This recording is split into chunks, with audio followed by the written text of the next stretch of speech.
ओम श्री भगवते वासुदेवाय नमः। आप सभी का मेरे YouTube चैनल पर बहुत बहुत स्वागत है। दोस्तों, पुराणों में अपरा एकादशी का बहुत बड़ा महत्व बताया गया है। धार्मिक मान्यताओं के अनुसार जो फल गंगा तट पर पितरों को पिंडदान करने से प्राप्त होता है, वही अपरा एकादशी का व्रत करने से भी प्राप्त होता है। जो फल कुंभ में केदारनाथ के दर्शन या बद्रीनाथ के दर्शन और सूर्य ग्रहण में स्वर्ण दान करने से मिलता है, वही फल अपरा एकादशी के व्रत के प्रभाव से मिलता है। दोस्तों, आज की इस वीडियो में मैं आपको बताऊंगी अपरा एकादशी किस दिन है, कब से लेकर कब तक एकादशी का मुहूर्त रहने वाला है। इसके साथ ही एकादशी का पारण मुहूर्त क्या रहेगा और साथ ही बताऊंगी कि इस एकादशी का क्या महत्व होता है। दोस्तों, वीडियो शुरू करने से पहले आप सभी से अनुरोध है कि वीडियो को लाइक करने के साथ ही कमेंट बॉक्स में विष्णु भगवान की जय जरूर लिखिएगा। अपरा एकादशी अजिला और अपरा दो नामों से जानी जाती है। इसी दिन भगवान त्रिविक्रम की पूजा का भी विधान है और अपरा एकादशी का अर्थ होता है कि इस एकादशी का पुण्य अपार होता है। इस दिन व्रत करने से समाज में यश मिलता है, पुण्य और धन की वृद्धि होती है। वहीं मनुष्य को ब्रह्म हत्या, परनिंदा और इसके साथ ही प्रेत योनि जैसे पापों से भी मुक्ति मिल जाती है। दोस्तों, एकादशी की पूजा में तुलसी, चंदन, कपूर, गंगाजल और इसके साथ ही श्रीखंड का विशेष महत्व होता है। किसी भी एकादशी के व्रत में चावल नहीं खाए जाते हैं। एकादशी से एक दिन पहले कुछ बातों का ध्यान आपको रखना होता है, जो कि द्वादशी तिथि तक यानी कि व्रत के पारण तक आपको मानना होता है। दोस्तों, पहले जान लेते हैं एकादशी के मुहूर्त के बारे में। किस दिन अपरा एकादशी का व्रत रखा जाएगा और इसके साथ ही पारण मुहूर्त के बारे में भी जान लेते हैं। एकादशी तिथि प्रारंभ हो रही है 5 जून की सुबह 4:07 से और यह तिथि समाप्त हो रही है 6 जून की सुबह 6:19 पर। द्वादशी तिथि यानी कि 7 जून को व्रत का पारण मुहूर्त रहेगा सुबह 6:08 से सुबह 7:59 तक। देखिए दोस्तों, जब भी एकादशी तिथि 2 दिन तक रहती है, तब ऐसे में बहुत सारे लोगों को डाउट हो सकता है कि हमें व्रत किस दिन करना चाहिए।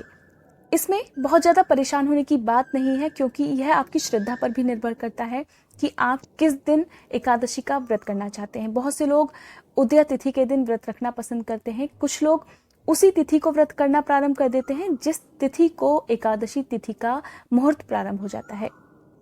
इस बार भी दोस्तों, जैसा पिछली बार मोहिनी एकादशी के समय हुआ था कि लोगों ने 2 दिन तक व्रत रखा था, कुछ लोगों ने एक दिन पहले व्रत किया था और कुछ लोगों ने अगले दिन व्रत किया था।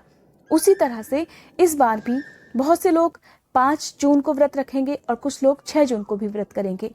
लेकिन ध्यान रखना है कि आपको व्रत का पारण द्वादशी तिथि के दिन ही करना है। पारण के मुहूर्त में ही आपको व्रत का पारण करना चाहिए। यही एकादशी का नियम होता है। एकादशी के व्रत का पारण किस तरह करना चाहिए, किस मुहूर्त में पारण नहीं करना चाहिए और किस मुहूर्त में पारण करना शुभ माना जाता है, इसके बारे में एक वीडियो मैंने अपने चैनल पर अपलोड की हुई है। अगर आपने वो वीडियो नहीं देखी है तो एक बार इस वीडियो को आप जरूर देखिएगा। दोस्तों, अब जान लेते हैं एकादशी की पूजा विधि के बारे में। एकादशी के दिन सुबह सबसे पहले उठकर स्नान करने के बाद साफ वस्त्र पहनने के साथ ही एकादशी के व्रत का संकल्प लेना चाहिए। उसके बाद घर के मंदिर में पूजा करने से पहले एक वेदी बनाकर उस पर 7 तरह के अनाज, जिसमें आप उड़द, मूंग, गेहूं, चना, जौ, चावल और बाजरा रख सकते हैं। इस 7 अनाज के ऊपर आपको कलश की स्थापना करनी चाहिए। उसके ऊपर आपको आम या अशोक के 5 पत्ते लगाने चाहिए। अब वेदी पर आप भगवान विष्णु की मूर्ति या फिर तस्वीर रख लीजिए।